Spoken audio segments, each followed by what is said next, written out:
And to every part of your day, no matter what business you're in, real estate, anything along those, blah, blah, any type of business, the morning routine is the key.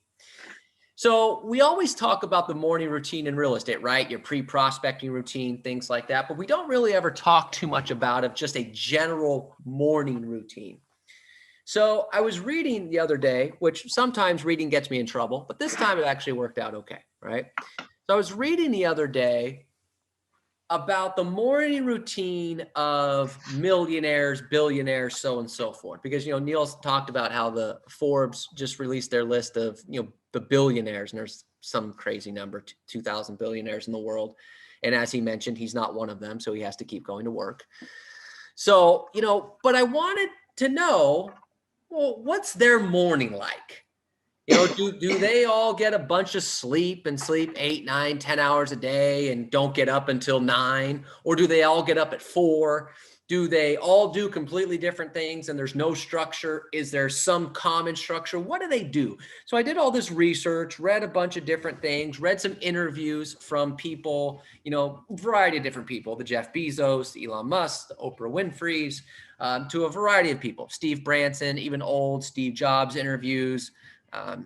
Jim Dorsey, the guy who started Twitter, all these other different people that are millionaire, billionaire type people.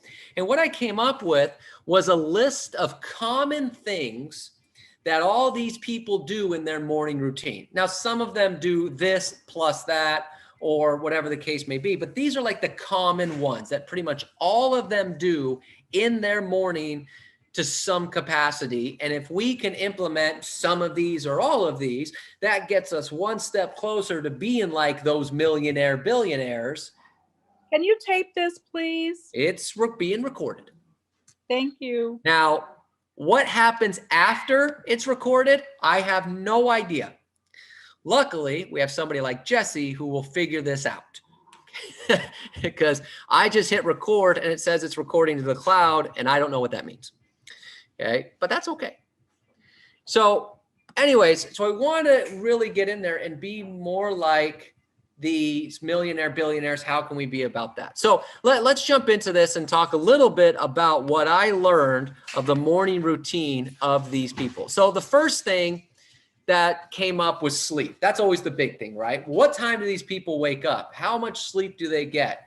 Because some of us, for our mindset is, well, I need 8 or 9 hours of sleep. I have to go to bed at this time. I have to get up at this time. Okay, well, let's take a look at the commonality of the sleep patterns of these billionaires, right? These 2,000 plus billionaires in the world. What are some of their sleep patterns? And what you'll find is there's no real set pattern when it comes to sleep, okay? So give you an example. All these billionaires they interviewed, and the first question that they said was, how much sleep do you get per night? Well, the most common answer was 5 to 6 hours. 32% sleep 5 to 6 hours. But 27% sleep 6 to 7 hours, and 27% sleep 7 to 8 hours.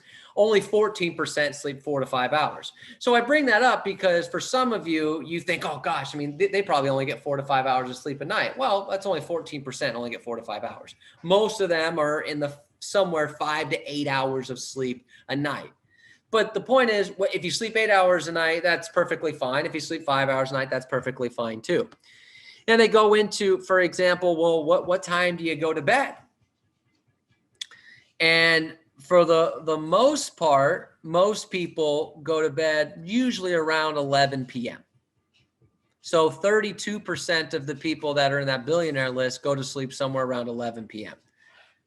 And then you have 10:30s, 9%, 10 p.m. is 18%, only 5% go to bed before 10 a.m. I'm sorry, 10 p.m. So somewhere usually in that 10 to 11 p.m. time slot is where most of them are going to bed. And then when do they wake up in the morning?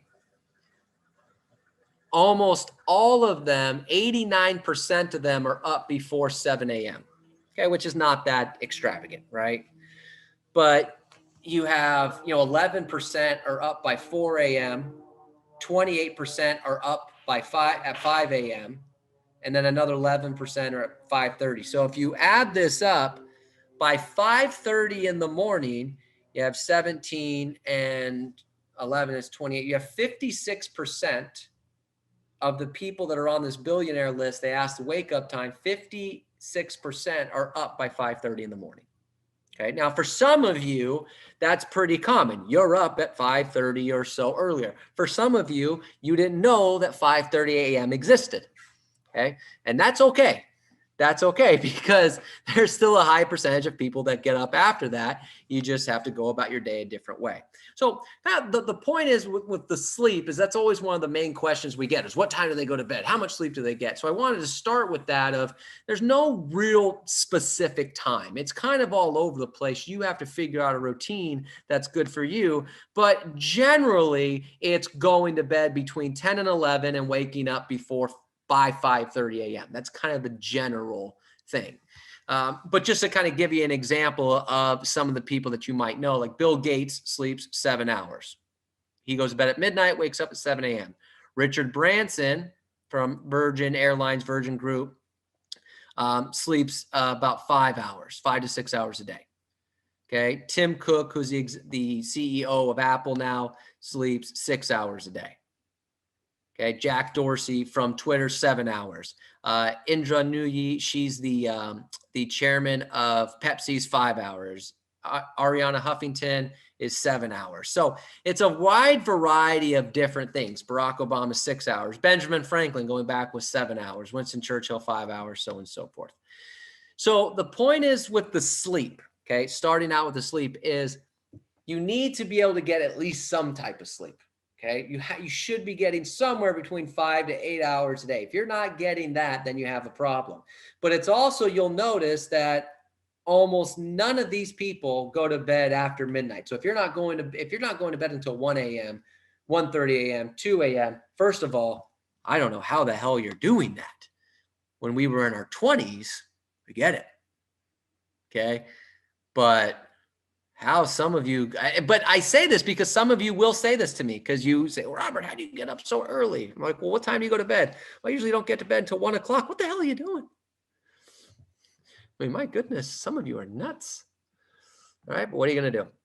Okay, so that's the basics of sleep. So find a sleep pattern that works for you, that you can do all the time. Now, the question that I get, I've gotten this for years, okay, because of how early I get up every day, is how do I get up earlier? Now, some of you that have been around me for a while know the answer to that question, and it annoys you to no end, okay? It's because you're always looking for that sequel. How do you get up earlier? How do I get up earlier? Okay, I want you to write this down. Here's the big solution to waking up earlier, okay? It's a fail-proof system if you just follow it, okay? So here it is. The fail-proof system to waking up earlier is set your alarm to an earlier time, and when the alarm goes off, get up. That's it. That's the end of the note. That's it. How do I get up earlier? How do I get up at 5 a.m.? Set the alarm at 5. When the alarm goes off, get up. That's it. That's all you got. That's the end of the story.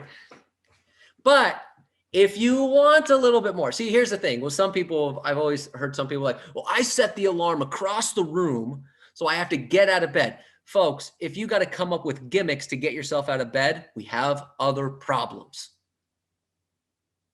So here's another little thing you could do. If you don't like that, here's something you can do.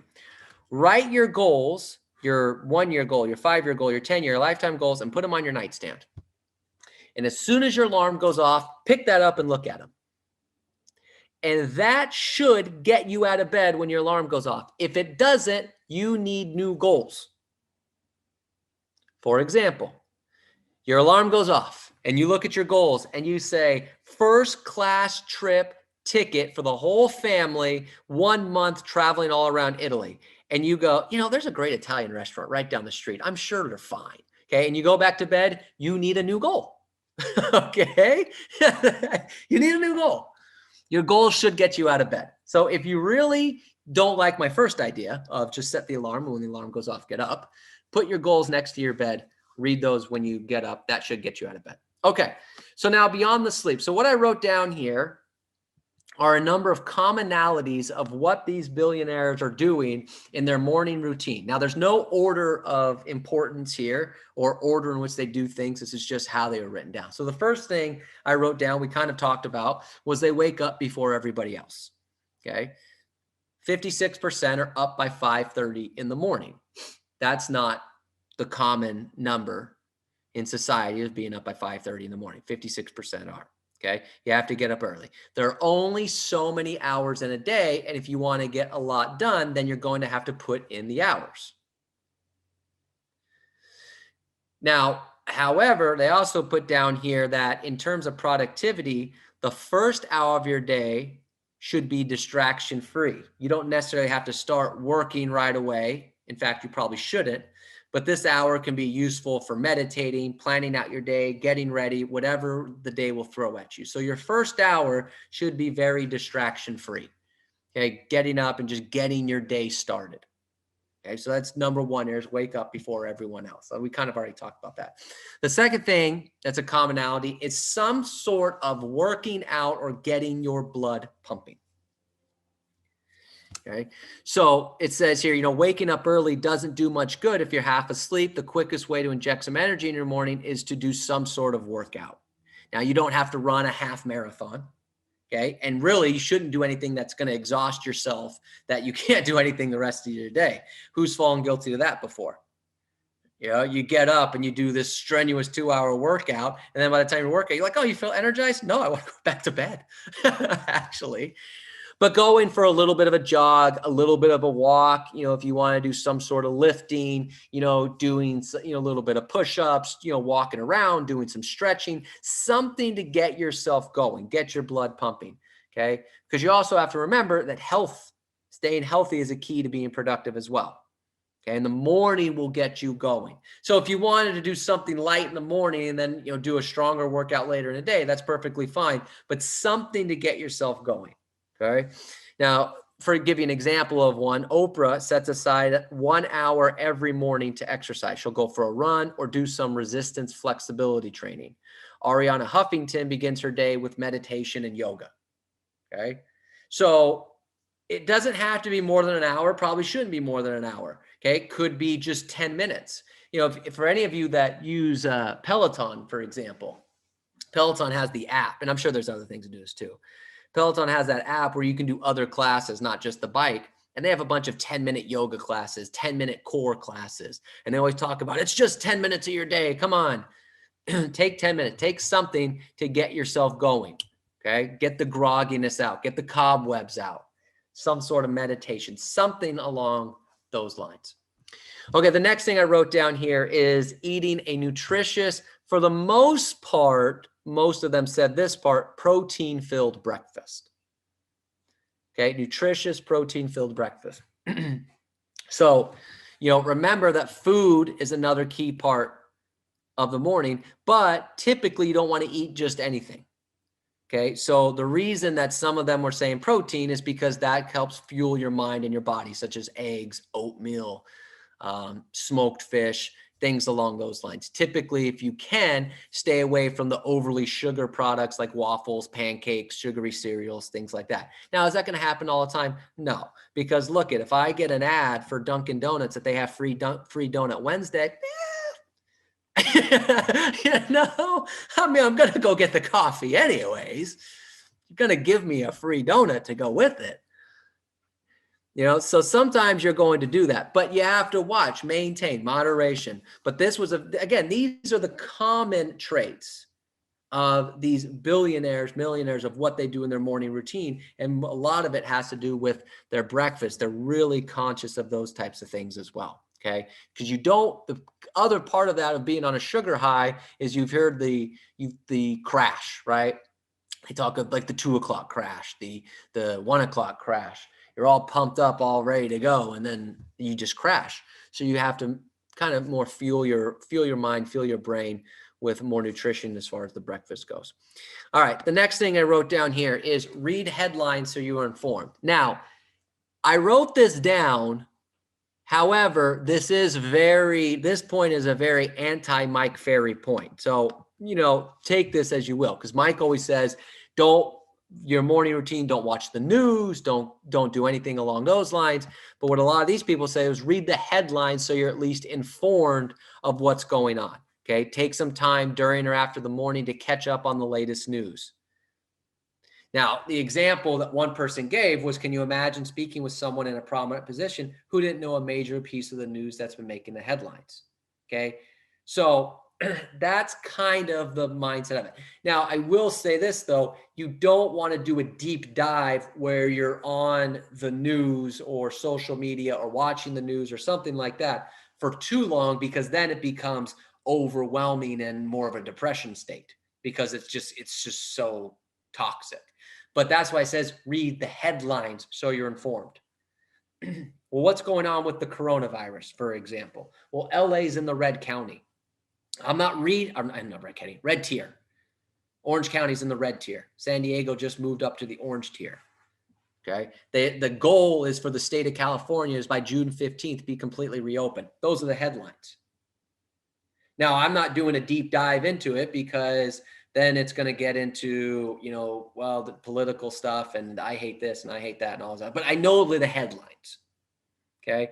Things that you can look into, know what's going on in the world or at least in your environment. But read the headlines so you're at least informed of what's going on. But I got to tell you, you have to make sure you don't go down that rabbit hole, just the headlines, because it will become way too toxic and way too depressing if you go any deeper than that. Okay. And you have to also keep in mind, too, the headlines that you're reading are things that are more relevant to you and your business and your day-to-day activities. So here, I'm not trying to be insensitive here, but, reading about some crisis that's going on in Texas, for the most part, probably doesn't affect you and is only going to have a negative portion of your day. Because unless you're actively working in Texas or have family in Texas or things like that, it doesn't matter what's going on. Focus on what the headlines are for your stuff that you need to talk about. That if I'm talking to a client, what could they possibly bring up? All right, the next thing I wrote down here is write down your goals and work on them. So every morning, what these people do is write down their goals for the day at least, but even rewriting the yearly goals, the monthly goals. If you don't keep your goals in front of you all the time, you will not accomplish them. That is just plain reality. Because you'll forget about them. And you won't have that motivation, that drive. There is no way you can prospect 3 hours a day, make 30 contacts a day for 220 days a year without going absolutely crazy if you don't have your goals in front of you. There's no way. I got rejected 30 times today, and you have a smile on your face. Can't wait to do it again tomorrow. There's no way you could do that if you don't have your goals in front of you. If you're not writing them out every day, if you're not looking at them every day, you'll go nuts. Either that or you are a very sick and twisted person that enjoys just being constantly beat up and rejected all day long. But if you have the goal, if you have the thing that ties you to doing the prospecting, that does the practice, that does the previewing, then you'll keep doing it and you'll do it at a high level and you'll be successful. So writing out your goals and working on them every day. Goal setting is a crucial part of starting your day. This will be what guides your actions over the next 16 or so hours. Okay, so hammer them out in the morning. And then after you've written them down, don't just file them away and forget about it. Keep them in front of you. Making sure you're accomplishing what you need to accomplish. Checking them off. If it's a daily thing, this is what I have to do. Are you going to hit all of them every day? No. So don't beat yourself up about it, but at least have the plan, have the intentions of getting it done. There's no way you're going to get everything done in a day. There's only a certain amount of hours a day and you're only one person. But if you don't write them all out, then you're not going to accomplish any of them for the most part. Okay. This is going to give you directions. This is what successful people do. Now, on top of that, when you're writing down your goals, You know, you can even ask yourself, not even just writing down your goals, but asking yourself some sort of question about yourself. So Steve Jobs, for example, when he was writing down his goals every day and his plan for the day, he would also start out the day to ask himself, if today was the last day of my life, would I be happy with what I'm about to do? Would I be happy with the work that I'm going to put in today? Would I be happy with the effort that I put in today? If today was the last day of my life and they said, are you happy with the effort you put in today? Would you be happy? So he would ask himself that every single day. Okay. Uh, you know, Tony Robbins, when he goes through his morning goals and things like that, he does what he calls priming, which is the act of taking time to adjust your thoughts and your emotions so you can live your life in peak state. Okay, so he does that through some sort of meditation, but that's how he goes through his goals. He's like meditating and doing his goal setting at the same time. He calls it priming. Something every single morning to write down your goals. Go through your goals every single day. Now, number 6, I put down here that kind of goes in the same thing. Think in long term, not just short term. So when you're setting your goals or planning your day, don't just think about what's going on in the short term. Because this is a key thought that many of these billionaires were saying. Most of life's greatest rewards can take years, decades even, before they come to fruition. And in real estate, that is the truth. I want to be a millionaire real estate agent. Okay, great. It's going to take you some time to get there. Well, how much time? Like a week? Maybe longer. But a week will start. A week will start with. Sometimes it takes years, decades even, before they come to fruition. These billionaires that they're asking these questions to, they're not people that just became a billionaire overnight. They had to go through the process. They had to go through the struggles. They had to go through the routine. It's going to take time, but you have to think in the long-term growth. Okay. So, now one of them quoted here says, nowadays, it seems like every other week there's a big tech company striking gold or a young CEO becoming a millionaire. Don't be fooled by the narrative the media creates. This person didn't just wake up one morning and decided they wanted to become a millionaire and get everything they have overnight. Chances are that person worked tirelessly day and night for years on end before seeing their financial rewards. So the question you have to ask yourself, well, what are your long-term goals? Make sure you're keeping them in mind. Okay? Keeping them in mind. So what are the long-term goals? And if you don't have them, this is also a great reminder to do them, because you have to think about the long-term, not just the short-term. Because the short-term just fades away. Okay? So you can do that. Now, one of the things you can do, going back to goal setting, something that Elon Musk does, is he schedules his activities in 5-minute blocks. So by doing that, he has very precise things he's doing every day, because what he finds is that if he doesn't put it in 5-minute blocks, let's say he puts it in an hour block, that might be too much time, and then the hour is not filled with positive stuff.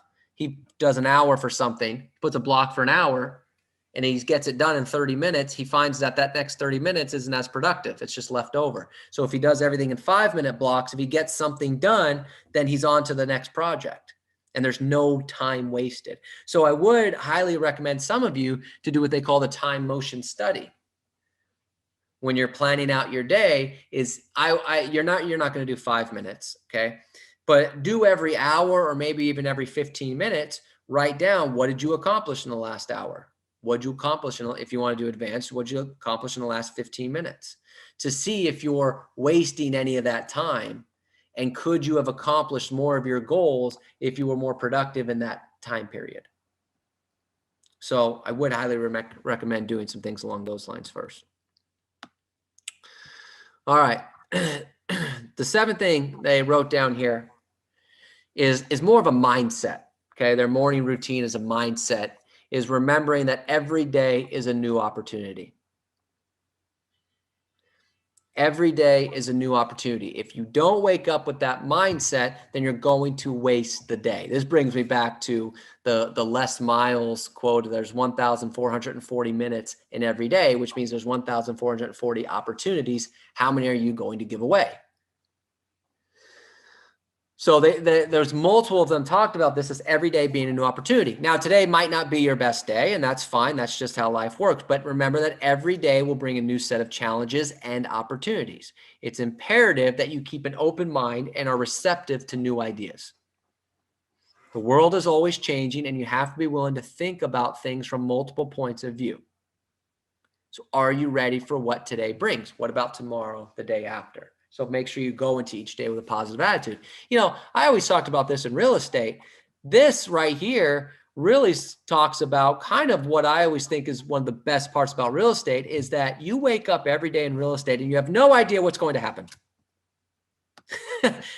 Now, for some of you, that freaks you out because you don't like it's not stable. For others of you, this is fantastic. Because you could wake up today and go, I don't know. I could do a deal for, the local mechanic down the street. I could do a deal with someone who's like some billionaire from a foreign country that wants to buy homes in Los Angeles.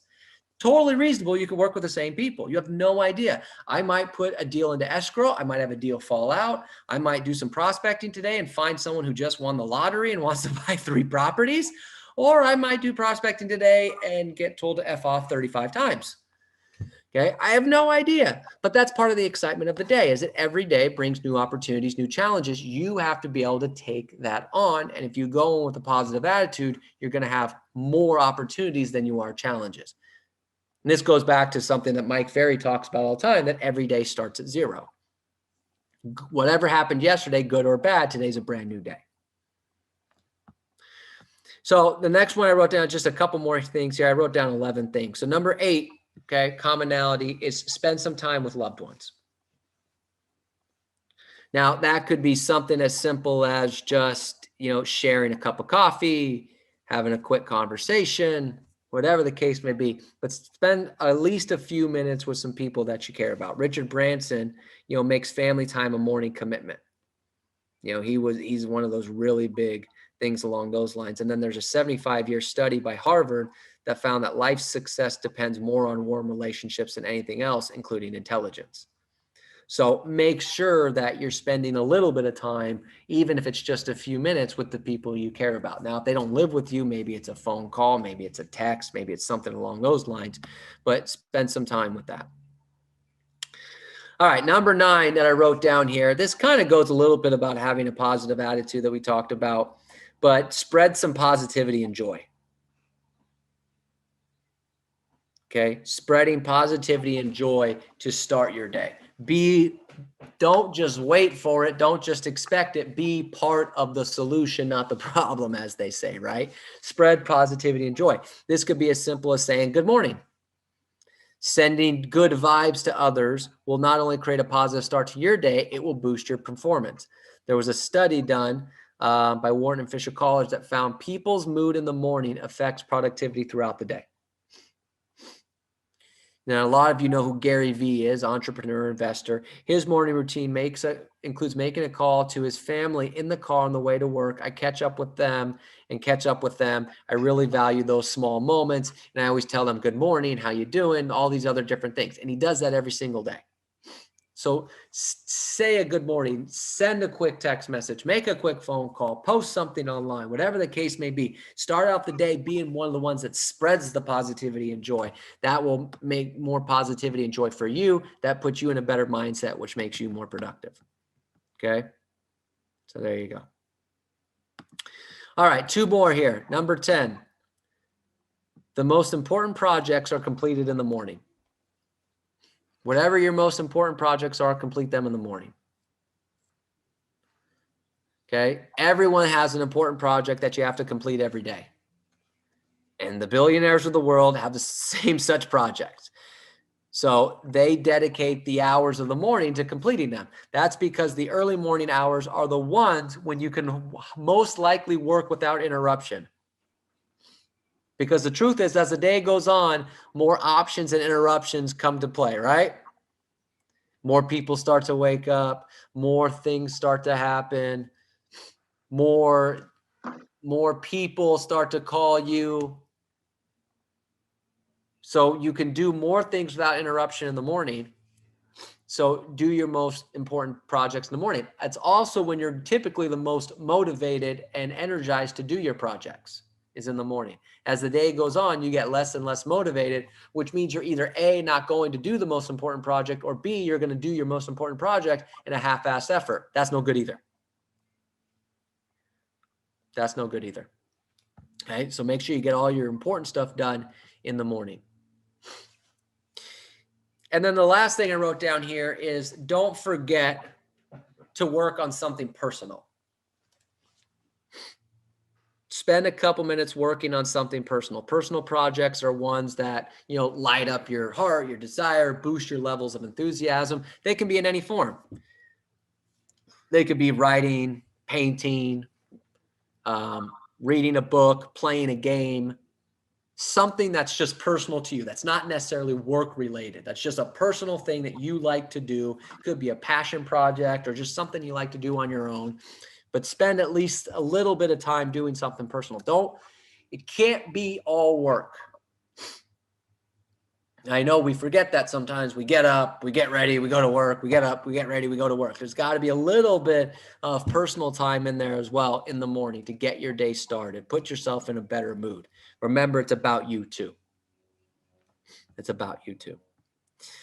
So look, those are 11 different things that are commonalities of the morning routine of these billionaires that are on these Forbes lists on how they start their day, what they do every single day. And I figure if we can do as many of these 11 as we possibly can, again, that puts us closer to those that are worth $1 billion.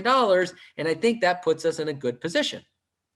So I think that's a plus way to go. So hopefully there was something there. So good job. All right. Well, look, that's all I got. That's what I wanted to focus on today, making sure we're hitting that morning routine. There's a bunch of other different things we could talk about, but I figured this might be a little bit different than just our normal real estate morning routine. But based on the amount of people that dropped off, maybe it wasn't the best topic to go over. What are you going to do? All right, everybody, that's all I got for the day. It's Ultimate Prospecting Day, so we're prospecting still in the afternoon. We have nobody at 1 o'clock, so if anyone wants to do open mic at 1, the floor is yours. We got Shasha at 1:30. We got Jamila at 2. We got Tess at 2:30. There's nobody at 3, and we have Iris at 3:30 and Jamila again at 4. So good stuff. All right, everybody, keep up the great work. If you need anything, we're here. Let's keep rocking and rolling. Thank you, Robert. That's very motivating. I will do better. All right. Thank you, Robert. Thanks for being here.